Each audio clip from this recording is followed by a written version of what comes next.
Good afternoon, ma'am. Good afternoon, classmate. So today I will discussing my report about APA 9 type of post-harvest operation. Post-harvest processing is directed to the conservation of produce, processed good, and value adding to make the material more readily usable and economically more remunerative.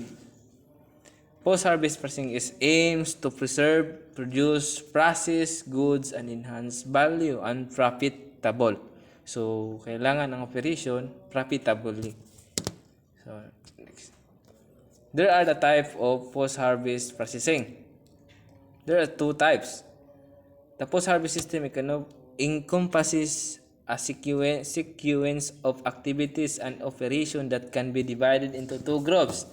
First is technical activities. Technical activities is harvesting, field drying, threshing, cleaning, additionally drying, storage, processing. That is technical activities. Economic activities, transporting, marketing, quality control, nutrition, extension, information, and communication, administration, and management. That is the economic activities. So let's proceed the main elements of the post-harvest system. First is harvesting. The time of harvesting is determined by the degree of maturity. So before tayo mag-harvest, so make sure the rice or the palayan natin is full maturity. To really like this picture, maturity. So this is the picture na pwede natin makikita na yung palayan natin is ready to mature. Like this color, yellow. And in the way na pwede natin ma-harvest. Pre-harvest drying is applicable mainly for cereals and pulses.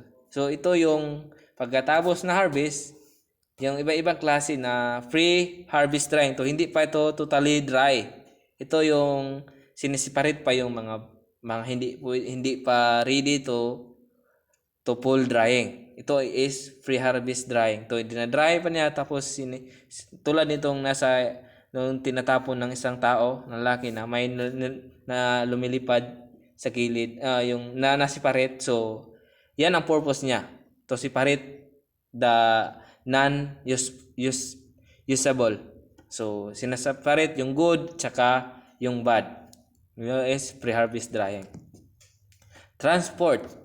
Much care is needed in transporting a really mature harvest in order to prevent detached grain from falling on the road before reaching the storage of threshing place. So, before natin ilagay sa storage, make sure na pag-transfer natin dito sa sasakyan, sa lalagyan natin to transport, make sure dapat make na much care. So, dapat dito na muna ay sinecheck natin na walang damage yung mga product natin to transport the other place like storage or other place.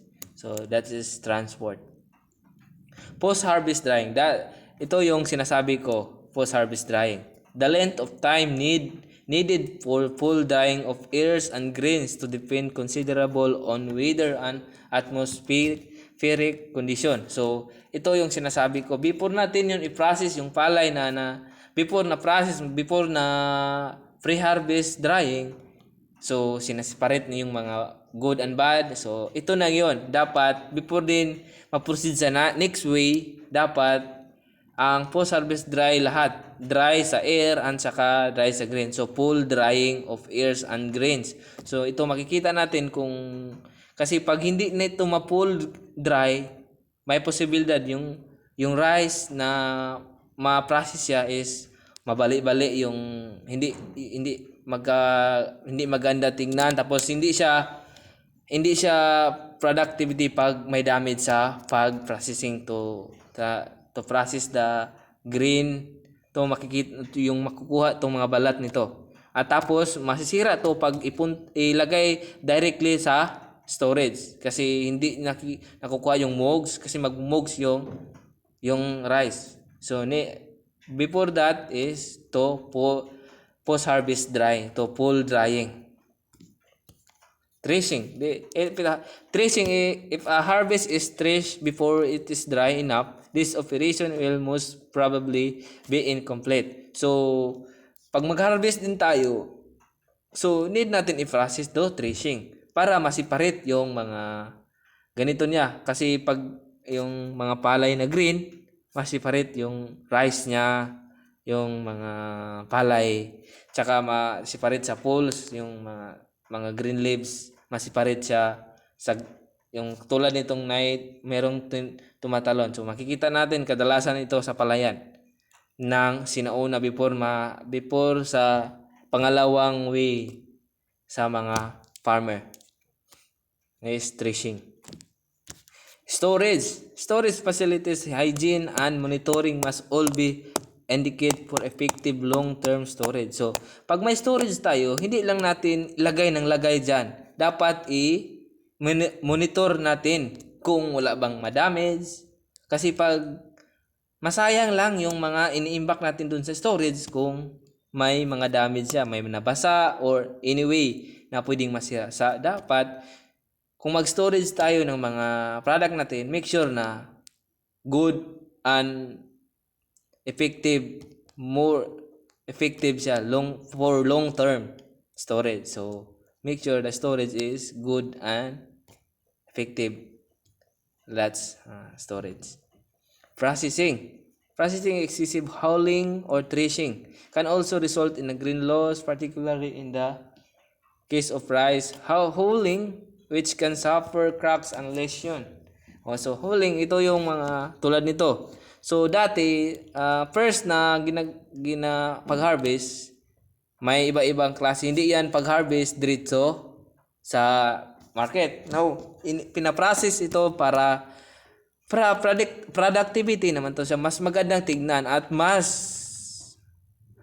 maraming makakita at mas okay ba?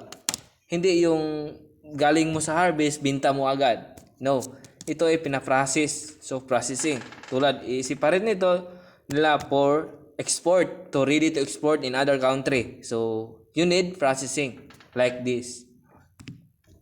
Marketing is the final and decisive element in the post-harvest system. Although it can occur to various point in the agro-food chain, particularly at some stage in the processing. So pagkatapos i-processing yung lahat ng mga na-harvest natin, lahat ng mga way na ginagawa is let's go to marketing. So marketing, ito no yung mga pwede na natin ibenta, yung meron ng magbibili, tulad ng ginawa, tapos natin ginawa, ito yung marketing. So alam naman natin, so no other way to explain this kasi lahat naman ay nakakita at naka-experience nito. My quiz is, give the name of main elements of the post-harvest system. All name of the harvest system. Second, give the two types of post-harvest processing. So, ma-answer nyo ito kung tingnan nyo yung video. That's all. God bless everyone and send me in the PM. Private message. Thank you. God bless you, ma'am, and God be classmate. Thank you, Lord.